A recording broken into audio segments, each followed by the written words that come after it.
Hello friends, তোমরা সবাই কেমন আছো? আশা করি ভালো আছো। আমার চ্যানেল সুমিত্রা দাসে তোমাদের স্বাগত।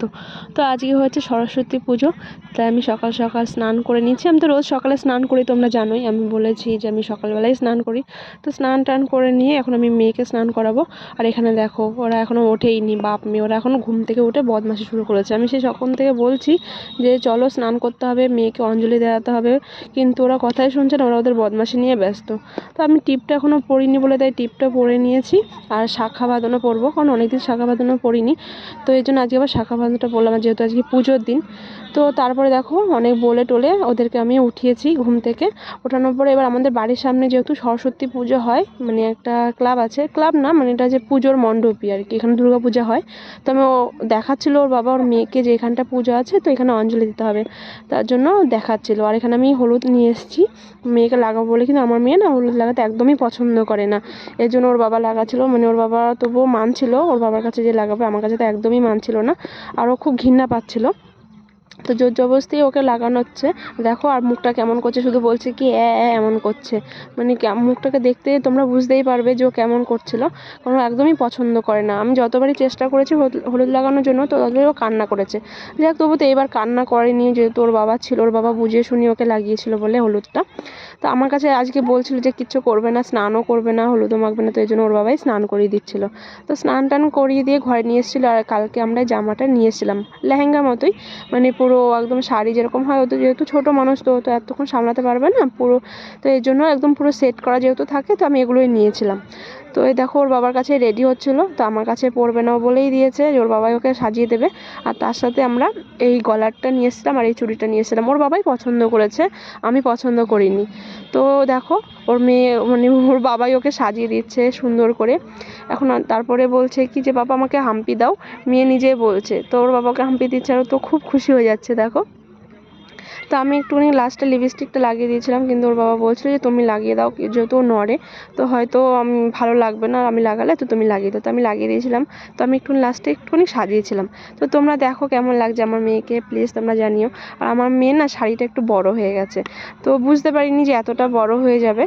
তো যাই হোক, কিছু করার নেই, এখন তো চেঞ্জ করা যাবে না। কিন্তু আমার মেয়ে না হাঁটতে পারছিল না, তার জন্য ওর বাবাই কোলে করে নিয়ে এসেছিলো, ওর বাবাও স্নান করে নিয়েছিল।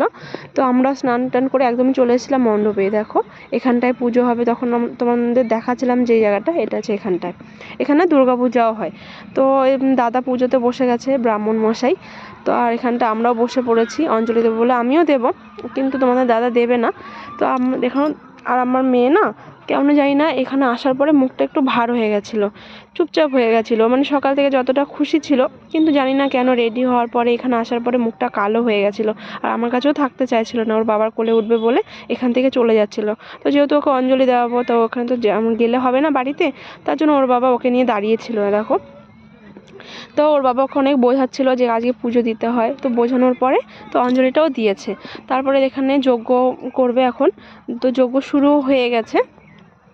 দেখো যজ্ঞ শুরু হয়ে গেছে, তো পুজো মোটামুটি শেষই, শুধু অঞ্জলিটা এখন মানে অঞ্জলি দেওয়া হয়ে গেছে, কারণ আগে অঞ্জলি দেওয়া করিয়েছে তারপরে যজ্ঞ হচ্ছিলো। তো আমাদেরকে এখন কাজলের ফোঁটা দিয়ে দিচ্ছে। তো প্রথমে দিদি ছিল, যেহেতু ওটা হচ্ছে ওর বোন হয়, মানে পাশের বাড়ি, তো ওই জন্য একটু বদমাশি করছিলো, ওর সাথে ইয়ার্কি করছিলো। তো আমাকেও দেখো ফোঁটা দিয়ে দিয়েছে। তো আমরা পুজো হয়ে যাওয়ার পরে প্রসাদ নিয়ে বাড়ি চলে আসছিলাম, কারণ আমরা আরেক জায়গায় যাব। ওই দেখো আমার মেয়ে হাঁটতেই পারছিল না, খুব অসুবিধা হচ্ছিলো হাঁটতে। তো এর জন্য যেহেতু হাঁটতে পারে না, তো এইভাবে ঘুরছিল, কারণ ঘুরতে ওর বেশ মজাই লাগছিলো আর অসুবিধাও হচ্ছিলো না বলে ও শুধু ঘুরছিল। রেডি হওয়ার পরে দেখো শুধু ঘুরে যাচ্ছে, আমি মানা করছি যে মাথা ঘুরবে, ও শুনছিলই না। তো আমরা বলেছিলাম না এক জায়গায় আসবো, এটা হচ্ছে সেই জায়গায়, এখানে হচ্ছে আমার মেয়ের অঙ্গনারী স্কুল। তো যেহেতু আমার মেয়েকে মানে এখনও ভর্তি করানো হয়নি, তো এই জন্য এই স্কুলে আমি এখনও পাঠাই, অঙ্গনারী স্কুলে। তো এই জন্য আমাকে দিদিমণি বলেছিল যে নিয়ে আসতে আমার মেয়েকে, তো এই জন্য আমরা নিয়ে এসেছি। আর এখানে এসেও দেখো আমার মেয়ে সেম কোল থেকে নামবে না, ওর বাবার কোলে উঠেই বসে রয়েছে। তো অনেক বোঝাচ্ছিলাম, কিন্তু ও শুনছিল না এই কথা, কেন জানি না যে কী হয়েছে, ওর বাবার কোল থেকেই নামছিল না।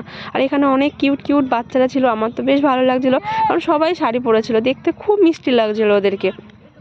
তা আমি ওদেরকে দেখছিলাম, সবার নাম টাম জিজ্ঞেস করলাম। আর এই যে দিদিমণি, এই দিদিমণি আমাকে বলেছিল যে নিয়ে আসতে।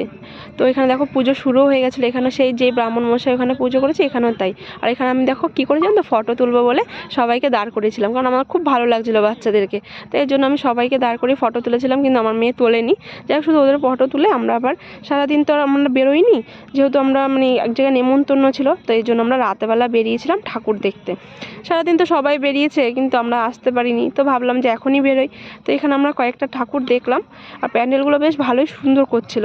মানে আমি ভাবি না, আর এদিকটা আমি কোনোদিন আসিনি বিয়ের পর থেকে, এত বছরে আমি কখনো আসা হয়নি, যেহেতু তোমাদের দাদাভাই বাড়িতে থাকে না, তো এই জন্য আমার আসা হয় না।